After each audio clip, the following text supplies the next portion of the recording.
চলো আজ আবার একটা মিনি ব্লগ শেয়ার করি। বাইরে প্রচণ্ড বৃষ্টি পড়ছে না, আমি কিন্তু বৃষ্টি একদমই ভালোবাসি না, তবে হ্যাঁ জানলার ধারে বসে বাইরে বৃষ্টি দেখতে মোটামুটি লাগে, খুব একটা ভালো লাগে না। কাজকর্ম না থাকলে ভালো লাগে, কাজকর্ম থাকলে একদমই ভালো লাগে না। তো আজকে যে একটা জিনিস বানাবো সেটাই ভাবলাম তোমাদের সাথে শেয়ার করি। এখানে একটুখানি ডেটস মানে খেজুর নিয়ে নিয়েছি, তার মধ্যে একটু গরম দুধ দিয়ে এটাকে কিছুক্ষণ ভিজিয়ে রাখবো, বীজগুলো আমি কিন্তু বার করে রেখে দিয়েছি। সাথে একটুখানি কলা নিয়ে আমি পুরো ব্যাপারটাকে মানে মিক্স করে একটা বাটির মধ্যে ঢেলে নিয়ে 1 কাপ সাদা তেল, 1 কাপ আটা, হ্যাঁ এখানে আমি আটা ইউজ করছি। তো যাই হোক, এখানে আমি 1 কাপ আটা ইউজ করে নিয়েছি। তারপরে এটাকে ভালোভাবে করব মিক্স, আর মিক্স করে তোমাদেরকে দেখাচ্ছি কীরকম দেখতে হয়। মিক্স করার সময় যদি দুধের দরকার হয় তোমরা দুধ ইউজ করতে পারো। আর আমি এখানে একটুখানি কোকো পাউডার ইউজ করেছিলাম, তোমরা চাইলে নাও করতে পারো।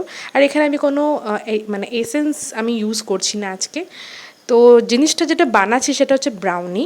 তো এখানে দেখতেই পারছো একটা অ্যালুমিনিয়াম প্যান আমি নিয়ে নিয়েছি, এটার মধ্যে কিছু ড্রাই ফ্রুটস দিয়ে দিলাম, সাথে একটু কিশমিশ দিয়ে দিলাম, অ্যালমন্ড আর কিশমিশ। আর তোমাদের কাছে কিছু অন্য কিছু অ্যাভেলেবল থাকলে ড্রাই ফ্রুট সেটাও তোমরা অ্যাড করে দিতে পারো। তো এই হচ্ছে আমার হোমমেড ডেটস কি বলবো ব্রাউনি। খুবই ভালো খেতে হয়েছিল, তোমরা চাইলে ট্রাই করতে পারো। আর এই দেখো কিছুটা এরকম টাইপের দেখতে হয়েছিল। আর তোমরা যদি চাও ওপর থেকে ডার্ক চকলেট দিয়ে আইসিংটাও করে দিতে পারো। দেখা হচ্ছে পরের ব্লগে।